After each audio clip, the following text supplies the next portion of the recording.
8 years of friendship, millions in deals, a championship legacy built together. Gone in 5 words, sent at 3:17 a.m., Marcus Chen didn't just quit as Lewis Hamilton's manager overnight. He vanished without explanation, leaving behind only a cold resignation letter and a hidden USB drive labeled "The Truth About Silverstone 2019." But the real story isn't about betrayal. It's about a desperate man forced to choose between his best friend's career and his best friend's life. What Marcus discovered about Formula One's darkest secrets would either save Lewis Hamilton or get them both killed. This is the disturbing truth behind the shocking departure that rocked the racing world, and the criminal conspiracy that nearly destroyed the sport's greatest champion.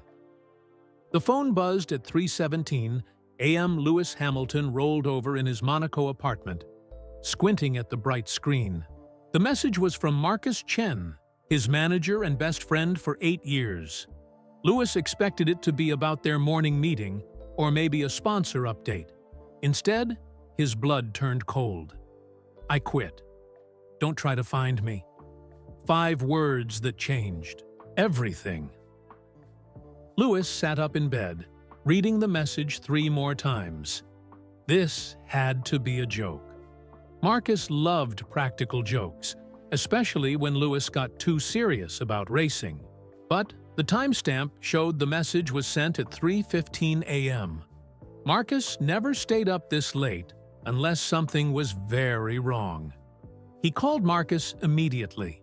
The phone rang once and went straight to voicemail. "Hey, it's Marcus. Leave a message, but you know I won't call back unless it's important." The same greeting Marcus had used for years, but now it felt different. Cold. Lewis tried again. Same result. Then again. And again. By 4 a.m., Lewis was dressed and driving his McLaren through the empty streets of Monaco. The city looked strange in the early morning darkness. Street lights reflected off the harbor water like broken stars. Everything felt wrong. Marcus's office was in a glass building overlooking the Mediterranean Sea. Lewis had been there hundreds of times. They had planned race strategies there, celebrated victories, worked through defeats. The building held 8 years of memories. Lewis used his keycard to enter. The elevator seemed slower than usual as it climbed to the 15th floor. The hallway was dark and quiet. His footsteps echoed off the marble floor. The office door was unlocked. Inside, everything looked normal at first. Marcus's desk was clean, like always. His Ferrari model cars were lined up perfectly on the shelf. The photo of him and Lewis celebrating at Silverstone still sat in its silver frame. But something was missing. The energy. The life. The feeling that Marcus would walk through the door any second with coffee and a smile. On the desk was a white envelope with Lewis's name written in Marcus's neat handwriting. Lewis's hands shook as he opened it. "Dear Lewis, by the time you read this, I will be gone. This decision was not made lightly, but it is final. Please do not attempt to contact me or search for me.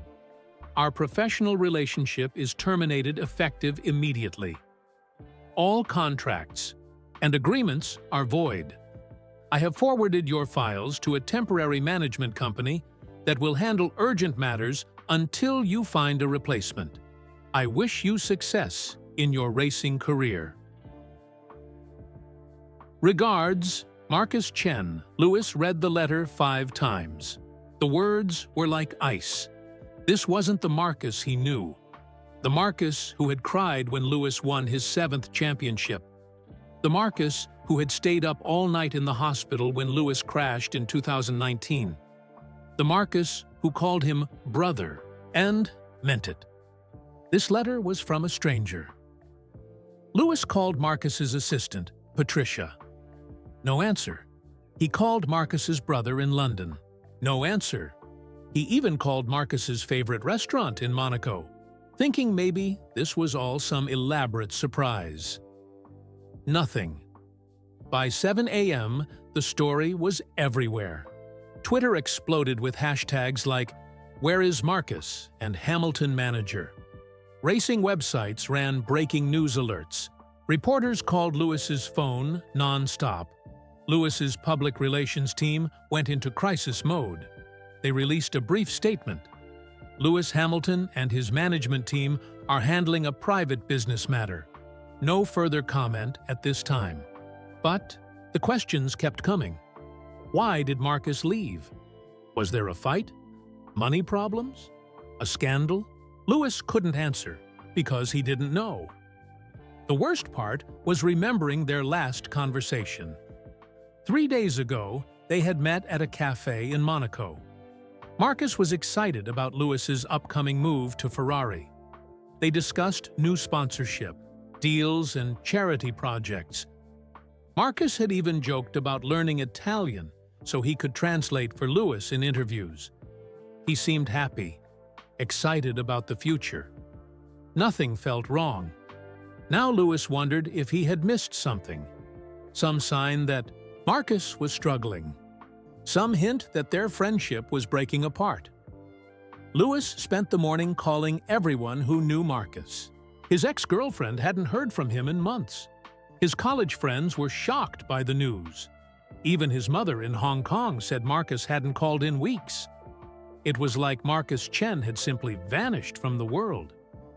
By noon, Lewis was back in Marcus's office, searching for clues. He looked through drawers and filing cabinets. Most were empty or contained boring business documents. Then, behind a loose panel in Marcus's desk drawer, Lewis found something that made his heart stop.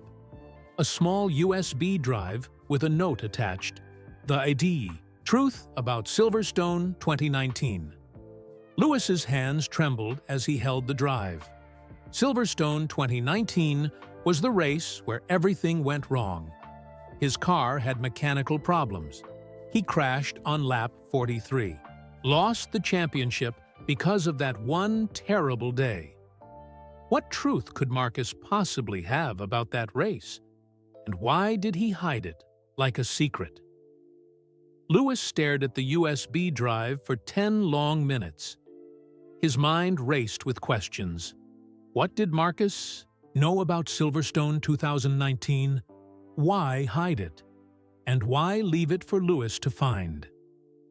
He plugged the drive into Marcus's computer. A password prompt appeared on the screen.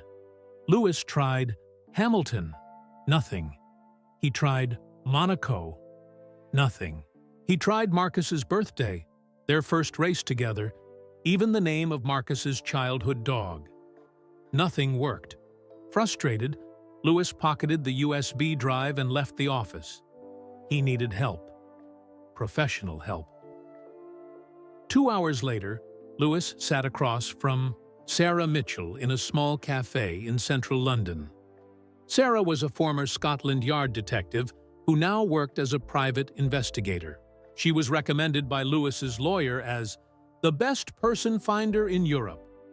Sarah was in her 40s, with sharp gray eyes and graying brown hair. She wore a simple black suit and carried a worn leather briefcase. She looked like someone who could find anyone, anywhere. "Tell me about Marcus," Sarah said, opening a notebook. Lewis explained everything. The friendship, the sudden departure, the strange letter, the USB drive. Sarah listened carefully, taking notes. When Lewis finished, she leaned back in her chair. "This wasn't a sudden decision," she said. "People don't just disappear overnight. Marcus planned this for months, maybe longer." "What do you mean?" Lewis asked. The cold letter, the deleted contacts, the hidden USB drive. This is someone who wanted to leave without a trace, but also wanted to leave you a message. The question is why. Sarah agreed to take the case. Her fee was expensive, but Lewis didn't care. He needed answers. Their first stop was Marcus's bank. Sarah had contacts who could access records quickly. What they found was disturbing. Marcus had been moving money for 6 months. Small amounts at first, then larger sums. The money went to accounts in Switzerland and the Cayman Islands, countries known for banking secrecy. He was preparing to disappear, Sarah explained, as they reviewed the records.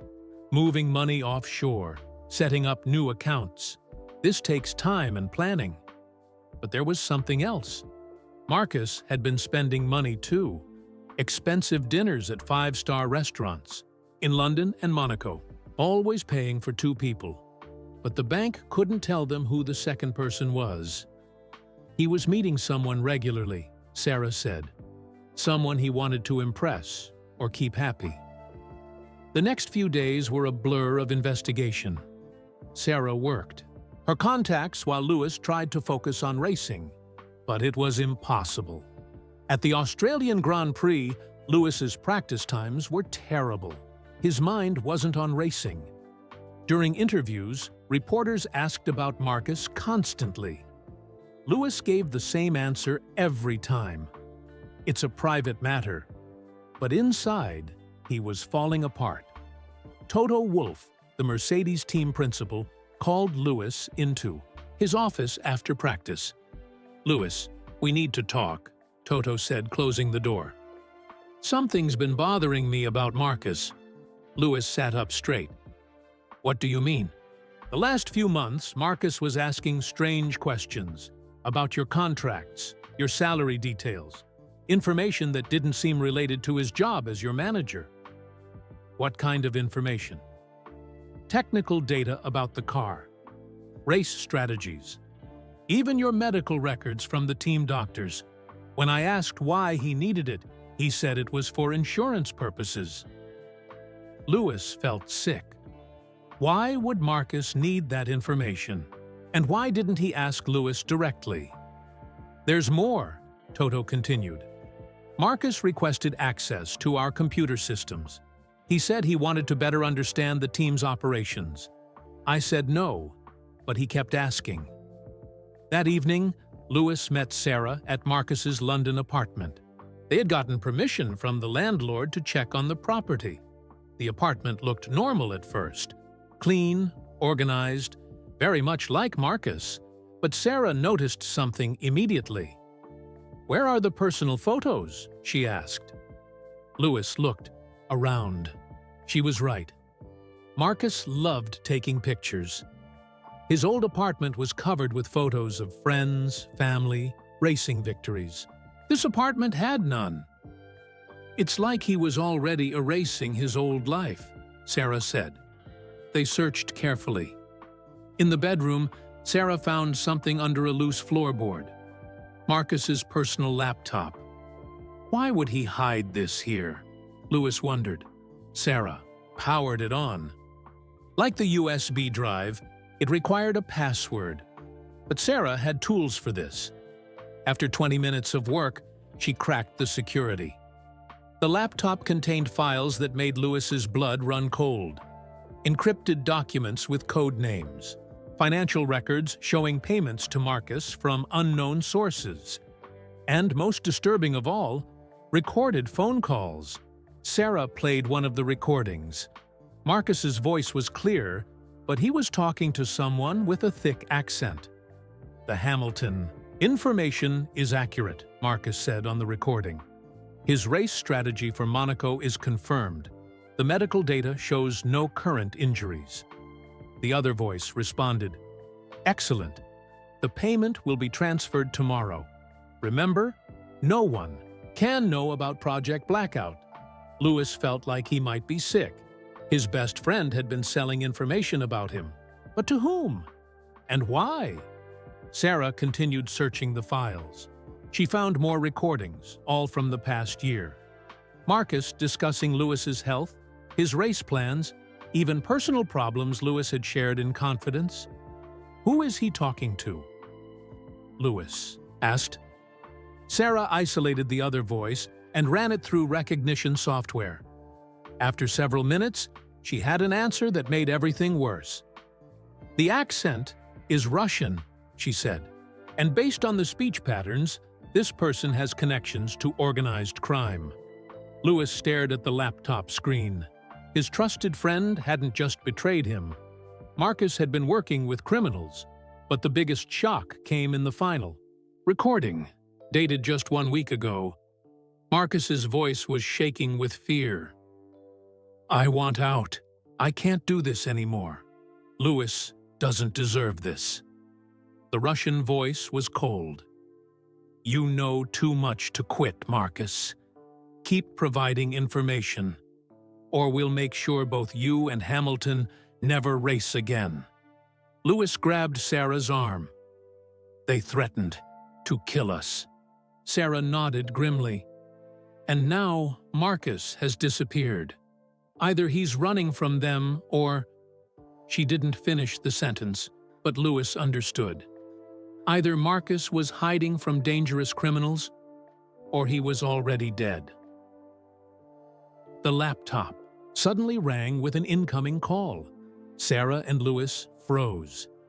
Who would be calling Marcus's hidden computer? The caller ID showed only a number with no name. Sarah answered the call and put it on speaker. A whispered voice came through the laptop speakers. It was Marcus, but he sounded terrified. "Lewis? Are you there? Oh, God, I hoped you would find the laptop." "Marcus!" Lewis shouted. "Where are you? What's happening?" "Listen carefully," Marcus whispered. "They're going to kill me, and you're next. Don't trust anyone. The corruption goes deeper than you know. They're planning something terrible for Monaco." The line went dead. The silence in Marcus's apartment was deafening. Lewis stared at the laptop screen, his heart pounding. Marcus was alive, but barely. And now Lewis knew the truth. They were both in deadly danger. "We need to leave." "Now," Sarah said, closing the laptop. "If they trace that call, they know we're here." Lewis grabbed the USB drive from his pocket. "What about this? We still don't know what's on it." "We'll figure it out somewhere safe," Sarah replied, packing the laptop into her bag. "Right now, we need to disappear." They left the apartment quickly, taking different exits. Sarah had arranged to meet at a safe house in South London, a small flat her detective contacts used for witness protection. 2 hours later, Lewis sat in the cramped living room while Sarah worked on cracking the USB drive. The password attempts continued, but nothing worked. "Try Silverstone 2019, Lewis suggested. All one word. Sarah typed it in. The drive unlocked. What they found inside made Lewis feel sick to his stomach. The drive contained hundreds of files, race data stolen from Mercedes, Lewis's personal medical records, contract details, even recordings of private conversations between Lewis and his family. But the worst discovery was a folder labeled betting data. Sarah opened it and whistled softly. "Lewis, look at this." The folder contained spreadsheets showing massive bets placed on Formula One races. Someone had been betting millions of dollars on specific race outcomes and winning almost every time. They weren't just stealing information, Sarah explained. They were using it to fix races and manipulate betting markets. Lewis studied the spreadsheets. The betting patterns were clear. Huge amounts of money placed on Lewis to crash, to finish, in specific positions, or to have mechanical problems. "Look at this," Lewis pointed to one entry. "Silverstone 2019. Someone bet $5 million that I would crash between laps 40 and 50. Sarah's face went pale. "And you crashed on lap 43. "It wasn't an accident," Lewis whispered. "They made me crash." The files revealed the full scope of the criminal operation. A Russian organized crime boss named Viktor Petrov was running an international gambling syndicate. They had recruited insiders in multiple Formula One teams to provide information and sometimes sabotage races. Marcus had been working for them for 3 years. Sarah found Marcus's recruitment file. It told a story Lewis never knew. Marcus had developed a serious gambling addiction in 2021. He had lost nearly $2 million betting on sports. When he couldn't pay his debts, Petrov's organization approached him. First, they offered to help with his gambling debts. All Marcus had to do was provide basic information about Lewis's schedule and health. It seemed harmless, but gradually, they demanded more. Race strategies, car setup data, personal information about Lewis's family and friends. The requests became darker and more dangerous. By 2023, Marcus was trapped. He owed the organization money and secrets. If he tried to quit, they threatened to kill him and Lewis both. Lewis felt angry and heartbroken at the same time. His best friend had betrayed him, but Marcus was also a victim. The criminals had used Marcus's weakness against him and turned him into a weapon against Lewis. The files showed how deep the corruption went. Mechanics had been bribed to cause accidents. Team members shared confidential information. Even some race officials were involved. Lewis's crashes, mechanical failures, and bad luck over the past 3 years weren't random. They were planned. Attacks designed to manipulate race results and betting outcomes. Sarah discovered the most shocking evidence in a folder marked Elimination Plans. The folder contained detailed plans to kill Lewis if he ever became suspicious. They had studied his daily routines, his favorite restaurants, his travel patterns. They knew everything about his life. One document was titled Monaco Solution. It outlined a plan to cause a fatal accident during the upcoming Monaco Grand Prix.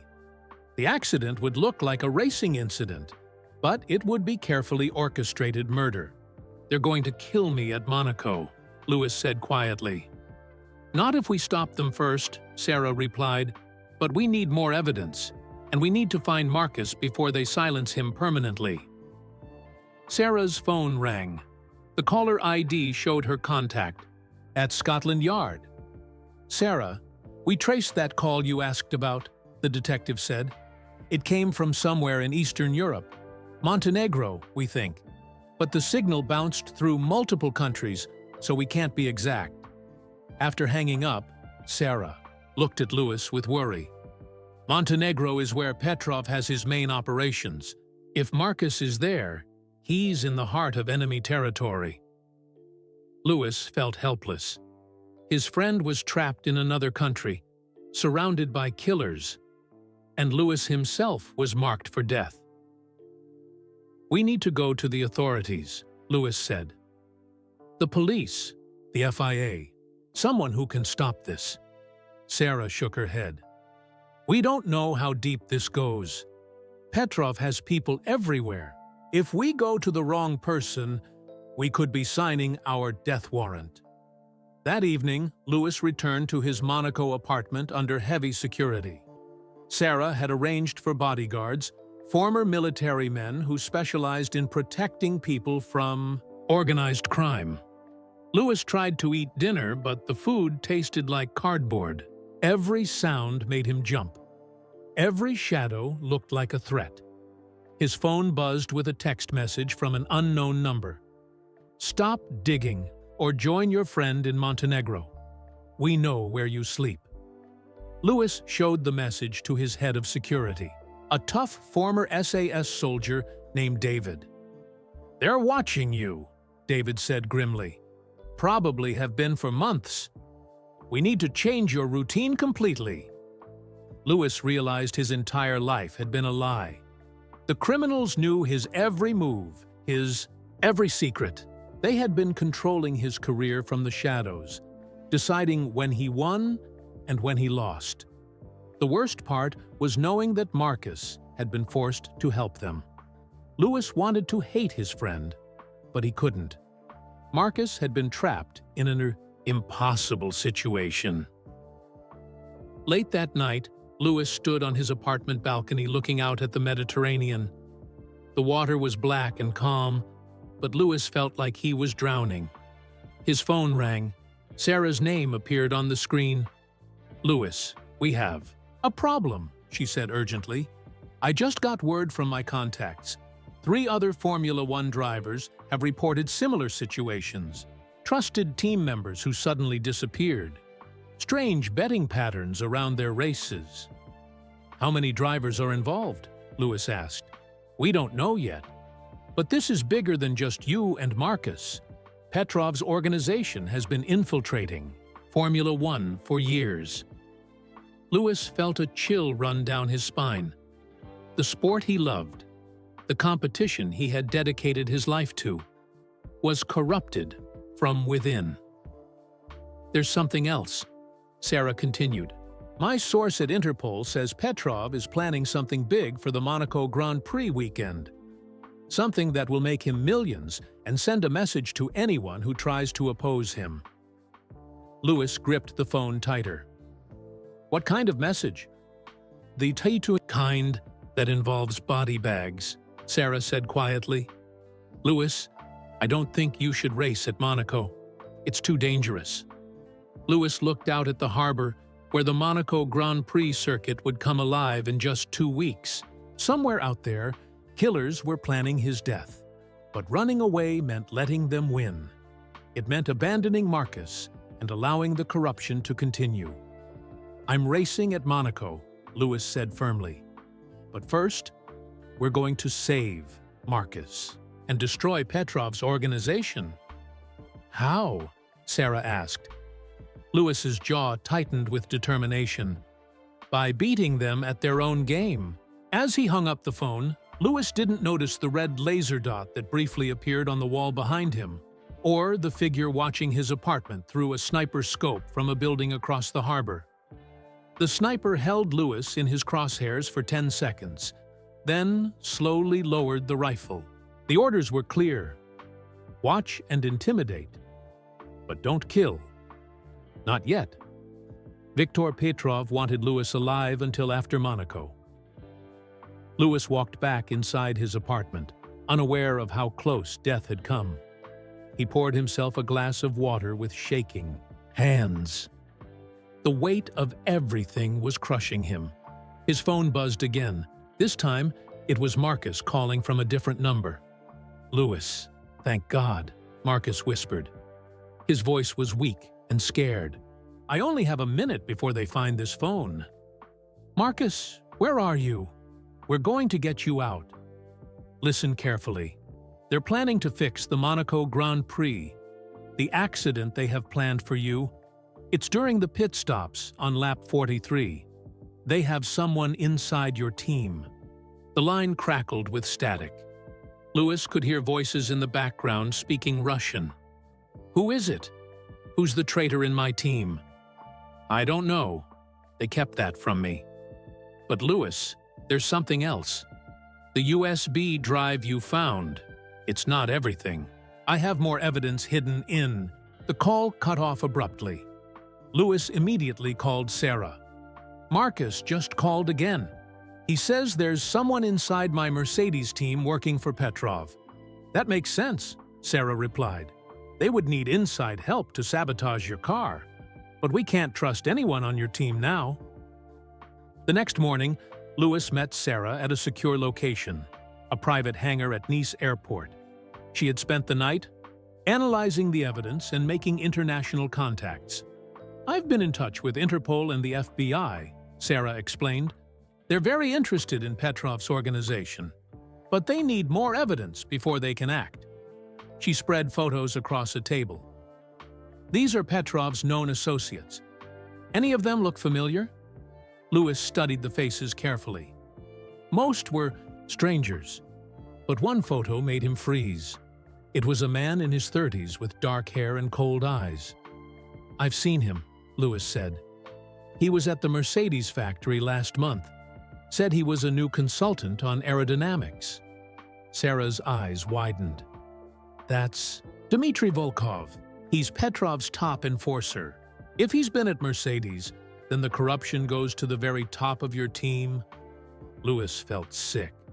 How many people around him were working for the criminals? His mechanics? His engineers?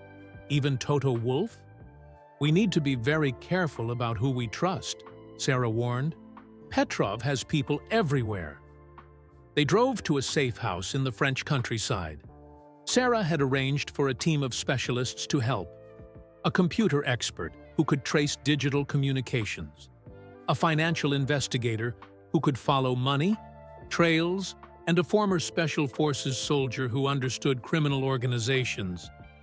While they worked, Lewis tried to focus on the upcoming Monaco Grand Prix. The race was only 5 days away, and he needed to be ready. But how could he concentrate? Knowing that someone on his own team was planning to kill him? His father, Anthony, arrived at the safe house that afternoon. Lewis had told him everything, and Anthony was devastated. "I trusted Marcus like my own son," Anthony said, his voice breaking.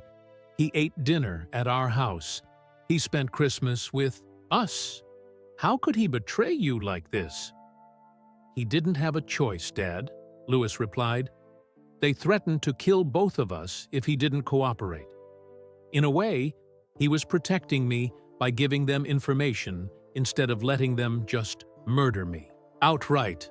The computer expert, a woman named Elena, made a breakthrough that evening. She had been analyzing the financial data from the USB drive. "Look at this," she said, pointing to her screen. "Petrov's organization hasn't just been betting on race outcomes. They've been manipulating the entire Formula One betting market." The evidence was overwhelming. Petrov's syndicate had made over $200 million in the past 3 years by knowing race results in advance. They had corrupted drivers, mechanics, team officials, and even race marshals. "This is the biggest sports corruption scandal in history," Elena continued. "And Monaco is supposed to be their grand finale. They're planning to bet $50 million on a specific outcome." "What outcome?" Lewis asked, though he already knew the answer. Lewis Hamilton dies in a racing accident on lap 43. The room fell silent. Everyone understood the horror of what they were facing. This wasn't just about money or race fixing. Petrov was planning to commit murder in front of millions of television viewers. Sarah's phone rang. It was her contact at Interpol. "We have good news and bad news," the agent said. "Good news. We've located Marcus. He's being held in a warehouse. Complex outside Podgorica, Montenegro. Bad news. Petrov knows we're watching. He's accelerating his timeline." "What does that mean?" Sarah asked. "It means he's planning to eliminate Marcus tomorrow. And he's moved up his plans for Lewis. The Monaco accident isn't happening on lap 43 anymore. It's happening during qualifying." Lewis felt his blood turn to ice. Qualifying was in 2 days. If he participated, he would be driving into a death trap. The team worked through the night, planning a rescue mission for Marcus and figuring out how to expose Petrov's organization before it was too late. Lewis couldn't sleep. He stood on the balcony of the safe house, looking out at the dark French countryside. Somewhere out there, his best friend was being tortured by criminals. In Monaco, his racing team was preparing for a Grand Prix that was supposed to be his funeral. His phone buzzed with a text from an unknown number. "Last warning! Withdraw from Monaco or die. We have your friend. We can have you too." Lewis showed the message to David, his bodyguard. "They're getting desperate," David said, "which means they're also getting more dangerous." The next morning brought terrible news. Sarah's contacts reported that Marcus had been moved again. The rescue mission would have to be postponed. But there was also good news. Elena had cracked more of Petrov's encrypted communications. She had found the complete plan for the Monaco sabotage. "They have 3 backup plans," Elena explained. "If they can't cause an accident during qualifying, they'll try during practice. If that fails, they'll go back to the original plan for the race itself. How are they planning to do it? Lewis asked. Elena pulled up a technical diagram. They're going to tamper with your brake lines. The sabotage will be small and hard to detect. Your brakes will work normally for most of the session, then fail completely when you need them most. Lewis studied the diagram. It was ingenious and terrifying. The failure would look like a mechanical problem, not sabotage. And at Monaco, brake failure meant certain death. "We have to warn the Mercedes team," Lewis said. "We can't," Sarah replied. "We don't know who we can trust. If we warn the wrong person, they'll just change their plan." Lewis realized he was trapped. He couldn't race without risking his life. He couldn't withdraw without letting the criminals win. And he couldn't trust his own team to keep him safe. That afternoon, Lewis made a decision that surprised everyone. "I'm going to Monaco," he announced. "But I'm not racing with Mercedes." "What do you mean?" Sarah asked. "I'm going to expose them all. During the Monaco Grand Prix weekend, with the whole world watching, I'm going to reveal everything. The corruption, the betting scandal, the murder plot. All of it." "That's incredibly dangerous," David warned. "They'll try to kill you before you can say anything." Lewis nodded. "Probably. But it's the only way to save Marcus and clean up Formula One. I won't let them turn my sport into their criminal playground." Sarah looked at him with admiration and worry. "How are you planning to do this?" Lewis smiled grimly. "By giving them exactly what they want. They think I'm going to Monaco to race. Instead, I'm going there to destroy them." As they prepared to leave for Monaco, none of them noticed the surveillance drone hovering silently above the safe house, or the encrypted message it transmitted to a warehouse in Montenegro. "Target is moving to Monaco. Prepare final solution." In the Montenegro warehouse, Viktor Petrov read the drone message with cold satisfaction. Lewis Hamilton was walking straight into his trap. In 48 hours, the most famous Formula One driver in the world would be dead, and Petrov would be $50 million richer. He walked over to where Marcus Chen was chained to a metal chair. Marcus looked terrible, bruised, exhausted, and terrified. But his eyes still held defiance. "Your friend is coming to Monaco," Petrov said in accented English. "He thinks he can save you and expose my organization." "How touching." Marcus lifted, his head weakly. "Lewis is smarter than you think. He'll find a way to stop you." Petrov laughed coldly. "No one can stop what's already in motion. By Sunday evening, Hamilton will be dead, and you'll join him shortly after." Meanwhile, Lewis and his team were driving through the night toward Monaco. They had to reach the Principality before Petrov's people could set up additional surveillance. Every hour counted. Sarah sat in the passenger seat, coordinating with her international contacts. "Interpol is finally taking action," she reported. "They're sending agents to Monaco, but they can't move openly until we have more evidence." "What about the FBI?" Lewis asked. "They're working with Interpol, but this is European jurisdiction. The Americans can advise, but they can't arrest anyone." Lewis felt frustrated. They had evidence of massive corruption and planned murder, but bureaucracy was slowing everything down. Marcus could be dead by the time the authorities decided to act.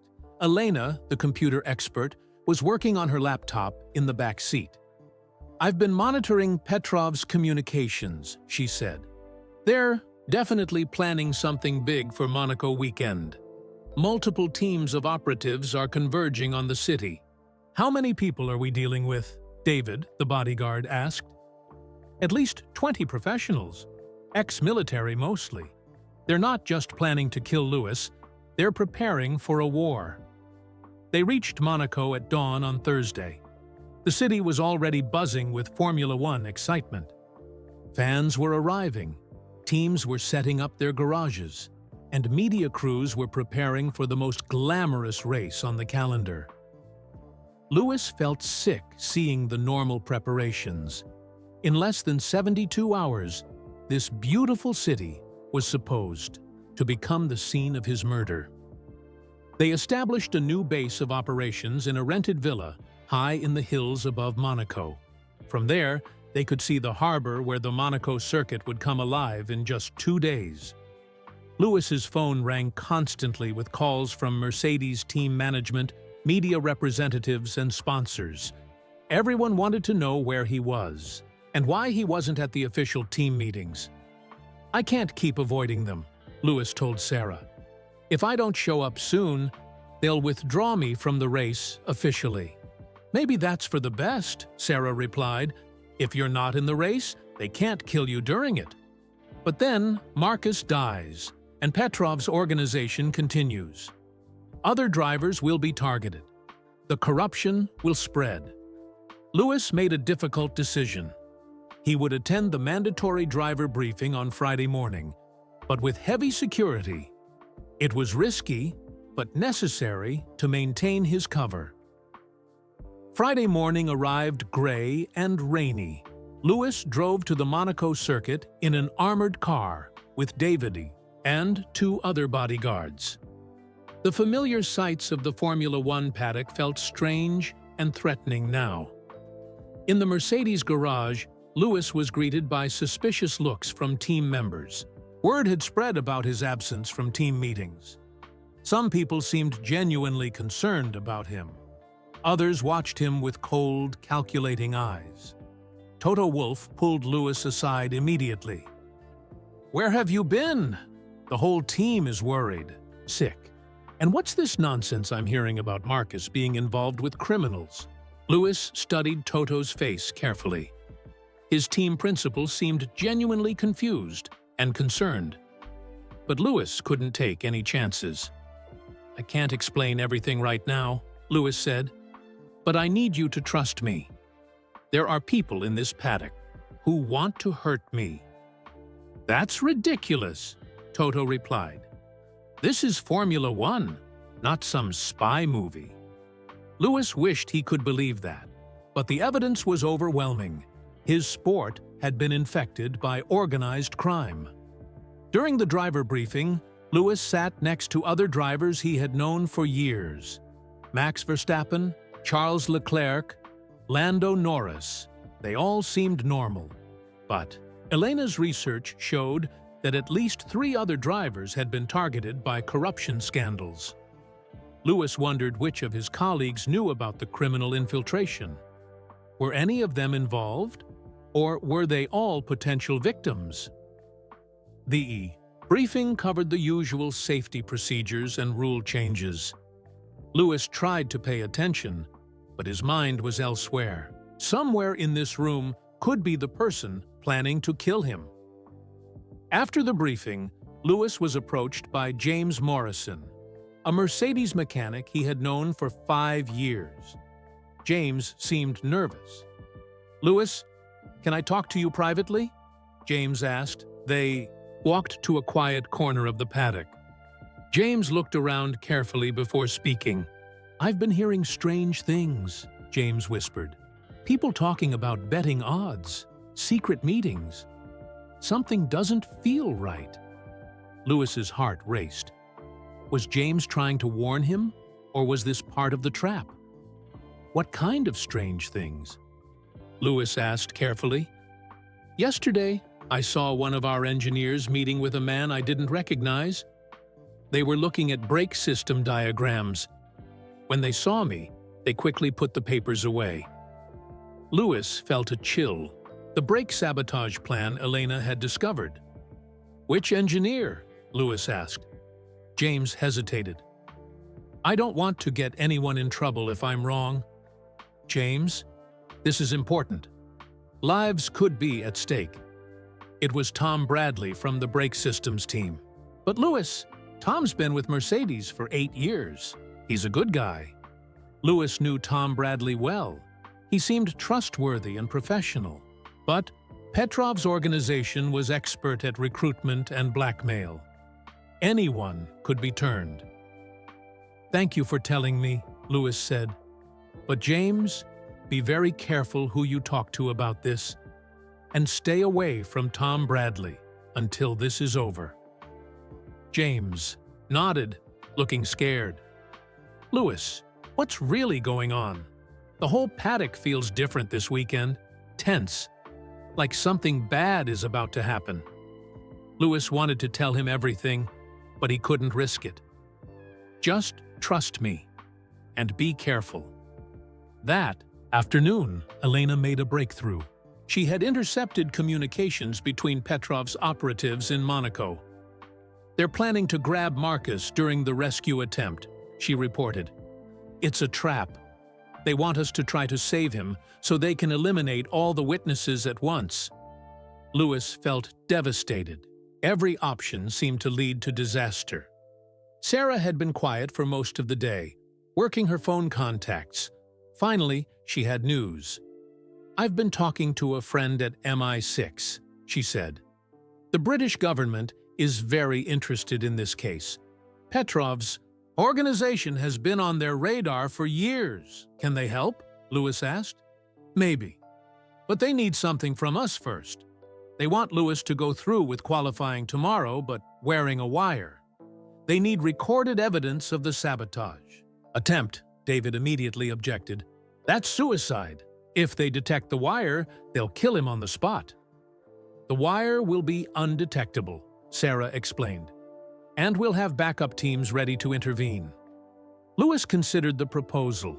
It was incredibly dangerous, but it might be the only way to gather the evidence needed to destroy Petrov's entire network. "I'll do it," Lewis decided, "but I want assurances that Marcus will be protected." "The rescue team for Marcus will move at the exact same time as your qualifying session," Sarah promised. "While Petrov's attention is focused on Monaco, we'll extract Marcus from Montenegro." That evening, Lewis tried to prepare mentally for what could be his last night alive. He called his mother Carmen and his stepfather Raymond, though he couldn't tell them what was really happening. "I love you both," he said. "Whatever happens this weekend, remember that." His mother sensed something was wrong. "Lewis, you sound strange. Are you okay?" "I'm fine, Mum. Just focused on the race." As Friday night turned to Saturday morning, Lewis lay awake thinking about Marcus. His friend was probably spending what could be his last night in a warehouse, surrounded by killers. About 40 a.m., Lewis's secure phone buzzed with a message from Sarah. "Rescue team is in position. Qualifying begins in 7 hours. Are you ready?" Lewis typed back. "Ready? Let's end this." But as he prepared for what could be his final race, Lewis didn't know that Tom Bradley, the Mercedes engineer, was already in the garage at that early hour. Tom worked quickly and quietly, his hands shaking as he made tiny adjustments to Lewis's brake lines. The sabotage was invisible to the naked eye, but deadly effective. In a few hours, when Lewis hit the brakes at the end of the Monaco Straight, nothing would happen. Tom Bradley had been forced into this betrayal just like Marcus. Petrov's people had kidnapped his daughter and threatened to kill her unless he cooperated. As Tom finished the sabotage, tears ran down his face. He was about to murder the greatest driver of his generation, and there was nothing he could do to stop it. Tom Bradley stood in the empty Mercedes garage at 5:30 a.m., staring at what he had done to Lewis Hamilton's car. His hands were still shaking. In a few hours, those tampered brake lines would fail, and the world would lose one of its greatest racing drivers. Tom pulled out his phone and looked at the photo Petrov's men had sent him. His 8-year-old daughter Emily tied to a chair, tears streaming down her face. The message was clear: complete the sabotage or watch your child die. But Tom couldn't live with himself if he murdered Lewis. There had to be another way. At 6 a.m., Lewis arrived at the circuit with his security team. The Monaco paddock was already busy with mechanics and engineers preparing for qualifying day. Lewis felt like he was walking through a minefield where anyone could be the enemy. Sarah's voice crackled through his hidden earpiece. "The wire is active and recording. Remember, we need clear evidence of the sabotage attempt." Lewis nodded slightly and walked toward the Mercedes garage. His heart pounded as he saw Tom Bradley working on his car. According to James Morrison's tip, Tom was the saboteur. "Morning, Tom," Lewis said casually. "How's the car looking?" Tom jumped nervously. "Oh, hi, Lewis. Yeah? Everything looks good. Really good. No problems at all." Tom's nervous behavior confirmed Lewis's suspicions, but he needed more evidence. Lewis activated his wire by pressing a button disguised as his watch. "Tom, I've been hearing strange rumors," Lewis said carefully, "about people trying to interfere with cars. Have you noticed anything unusual?" Tom's face went pale. He looked around the garage to make sure they were alone. "Lewis, Tom started, then stopped. He seemed to be fighting an internal battle. "You can trust me, Tom. If something's wrong, I need to know." Tom's resolve finally broke. Tears filled his eyes as he grabbed Lewis's arm. "They have my daughter," he whispered urgently. "Petrov's people kidnapped Emily 3 days ago. They said they'll kill her if I don't sabotage your brakes." Lewis felt a mixture of relief and horror. Relief that Tom wasn't willingly working for the criminals, but horror at what they had done to force his cooperation. "Where is she?" Lewis asked. "I don't know. They move her every few hours.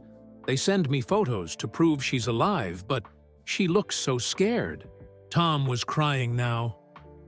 "Lewis, I already did it. I tampered with your brake lines.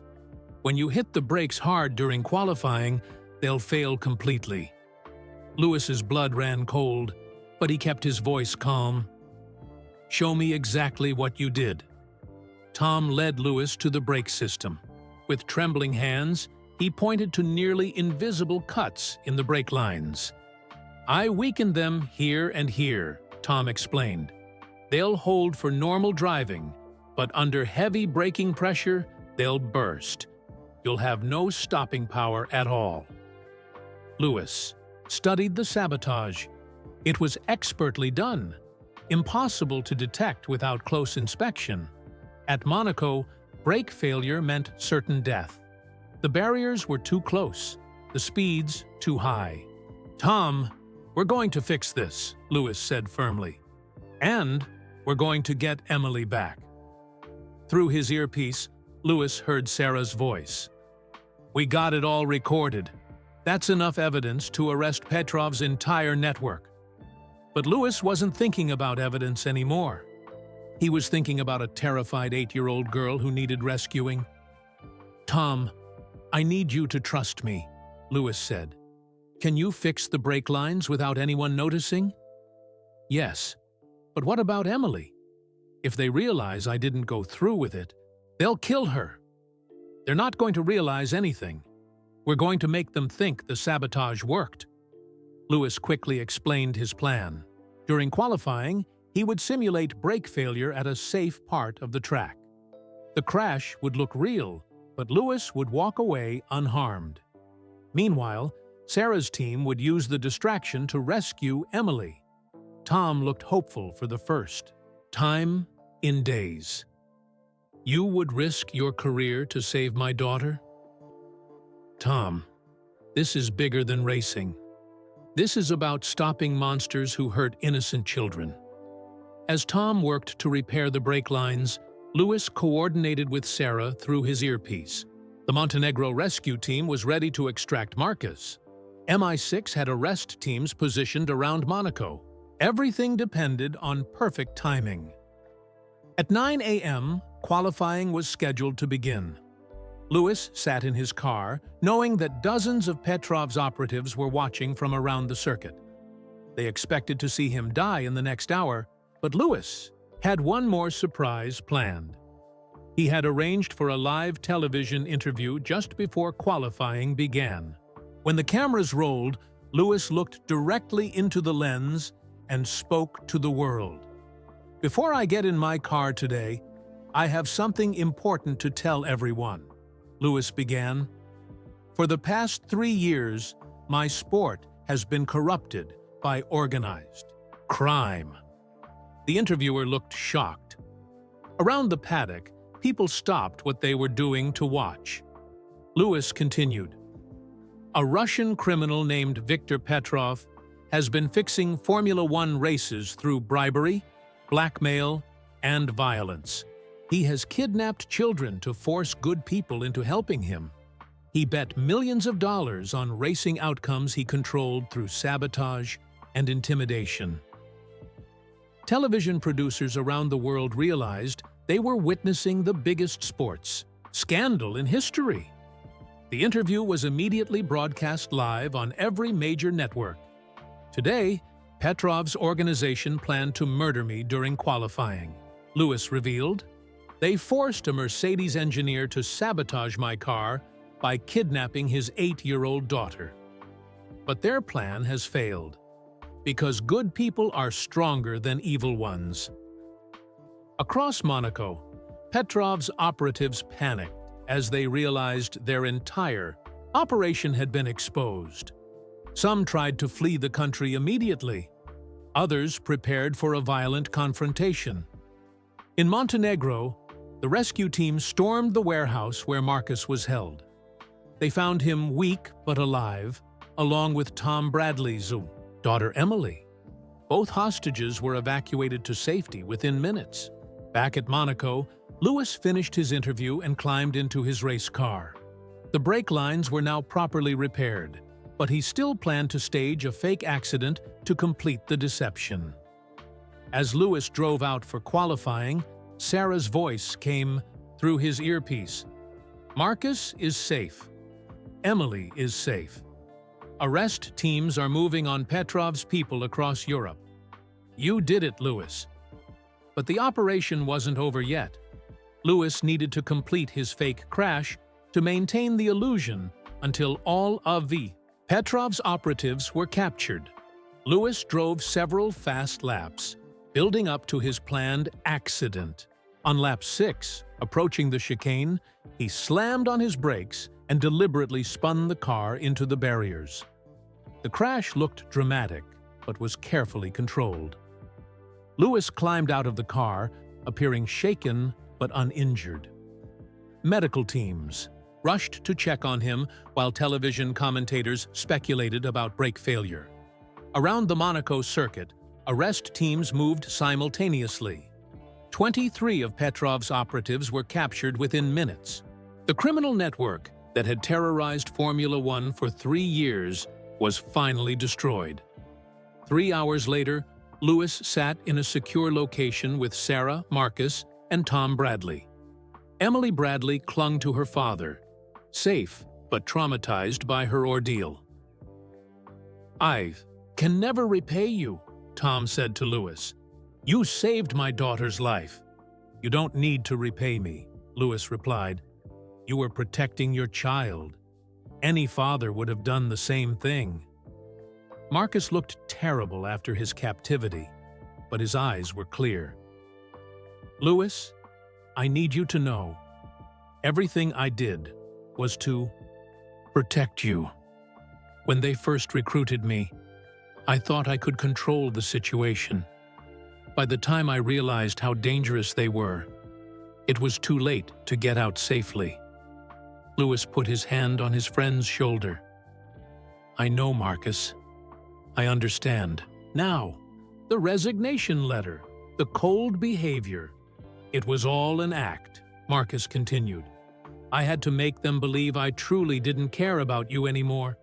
It was the only way to keep you alive long enough for me to gather evidence against them." Lewis felt tears in his eyes.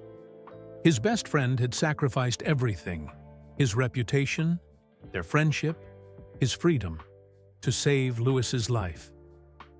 "Marcus, you gave up everything for me," Lewis said quietly. "You're my brother," Marcus replied. "Brothers protect each other." Sarah interrupted with an update. "Viktor Petrov was arrested in Montenegro 2 hours ago. His entire organization is finished. The betting manipulation, the race fixing, the violence, all of it is over." Lewis looked around at the people who had risked everything to expose the truth. Tom Bradley, who chose his daughter's safety over following criminal orders. Sarah Mitchell, who pursued justice despite the danger. Marcus Chen, who sacrificed his reputation and freedom to protect his best friend. The disturbing truth behind Marcus's disappearance was finally clear. It wasn't betrayal. It was the ultimate act of friendship. Marcus had pretended to abandon Lewis while secretly working to destroy the criminal organization that threatened them both. "What happens now?" Lewis asked. "Now you go back to racing," Sarah said with a smile. "Clean racing, fair competition, the sport you fell in love with as a child." Lewis looked out at the Monaco harbor, where the sun was setting over the Mediterranean. Tomorrow, there would be a real race with honest competition. No sabotage, no corruption, no fear. The most disturbing truth of all was that sometimes love looks like betrayal. Sacrifice looks like abandonment. And heroes have to become villains to save the people they care about most. Marcus had quit overnight, not because he didn't care about Lewis, but because he cared too much to let him die. 6 months after the Monaco incident, Lewis Hamilton stood on the podium at Silverstone holding his first-place trophy high above his head. The crowd roared with approval, but this victory felt different from all the others. This one was earned through pure skill and determination, with no corruption lurking in the shadows. In the VIP section, Sarah Mitchell watched with pride. Her work exposing Petrov's criminal network had led to the biggest cleanup in Formula One history.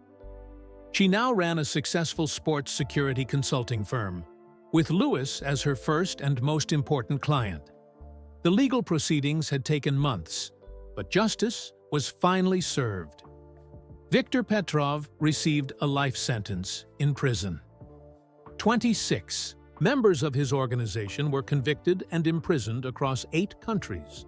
The international cooperation in the case became a model for fighting organized crime in sports. Lewis had established the Hamilton Foundation for Sports Integrity immediately after Monaco. The foundation worked with young athletes around the world, teaching them to recognize and resist criminal recruitment. It also provided security services for athletes who faced threats or corruption attempts. No athlete should ever have to choose between their career and their safety, Lewis said during the foundation's launch. And no one should be forced to betray the people they love to protect them.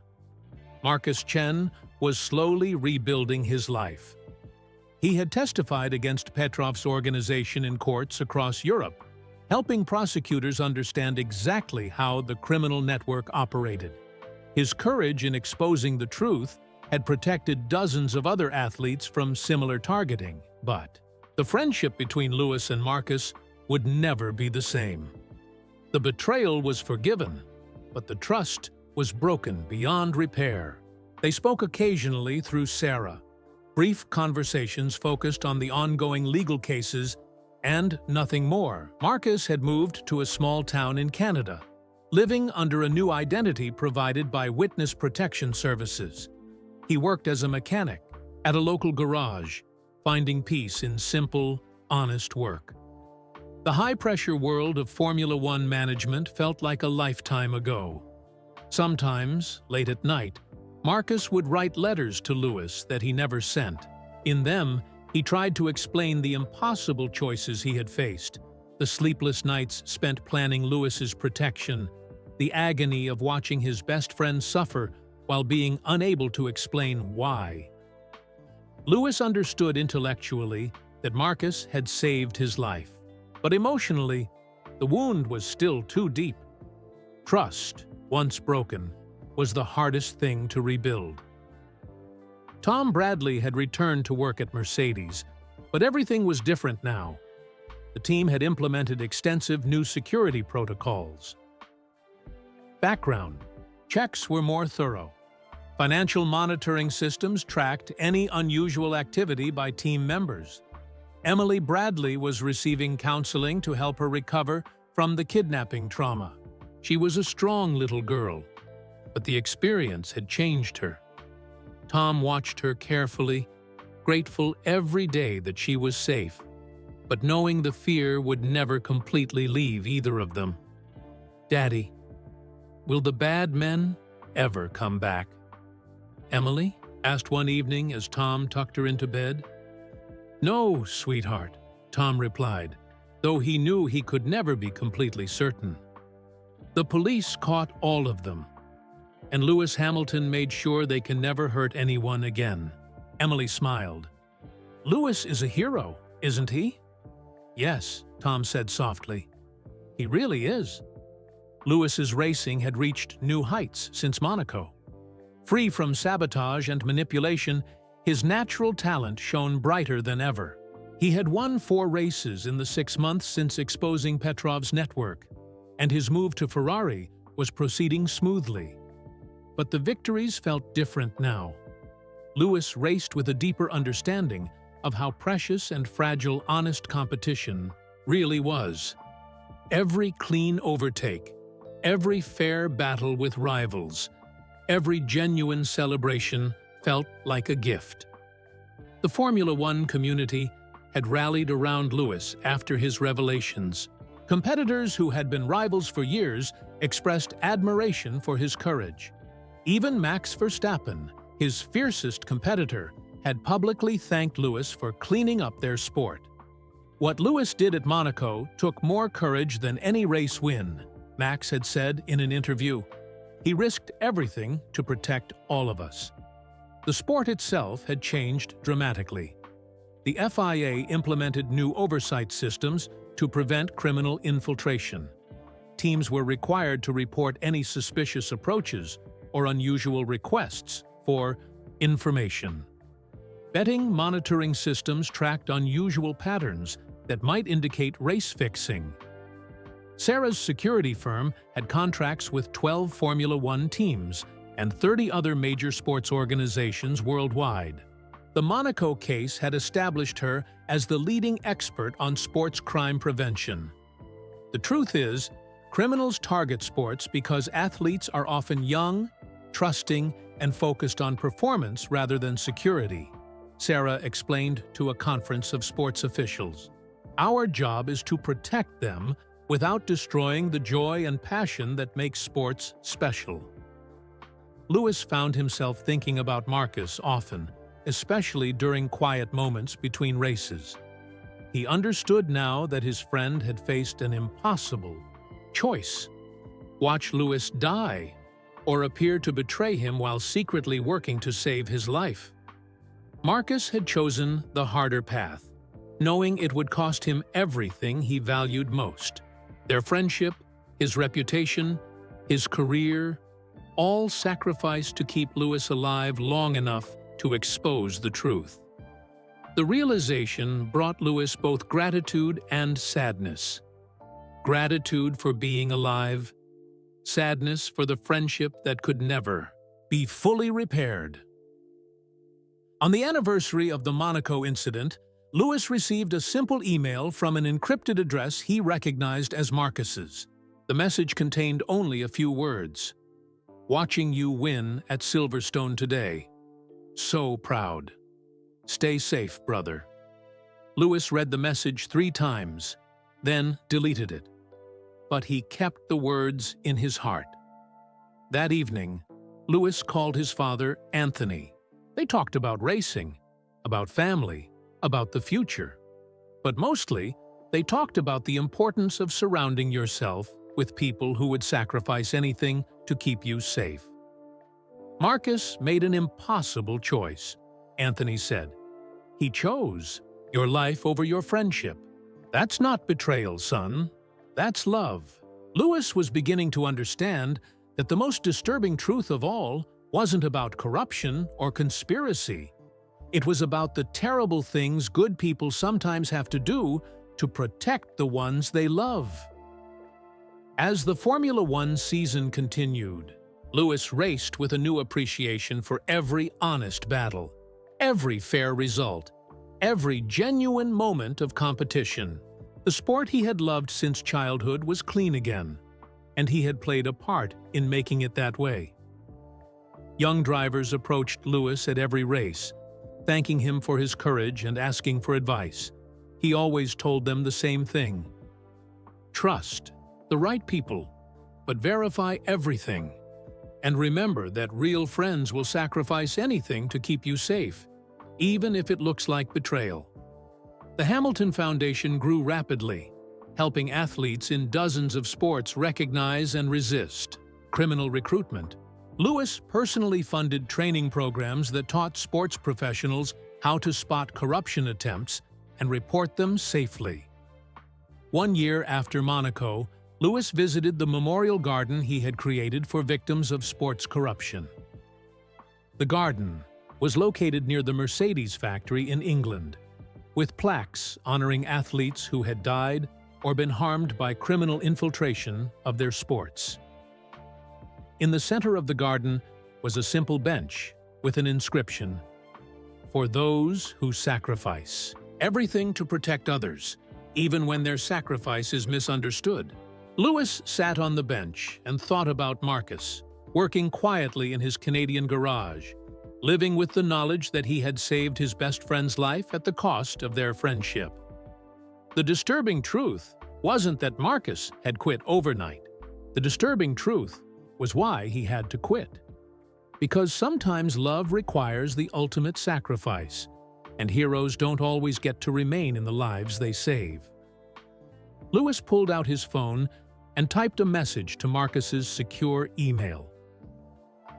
"Thank you for saving my life. Thank you for your sacrifice.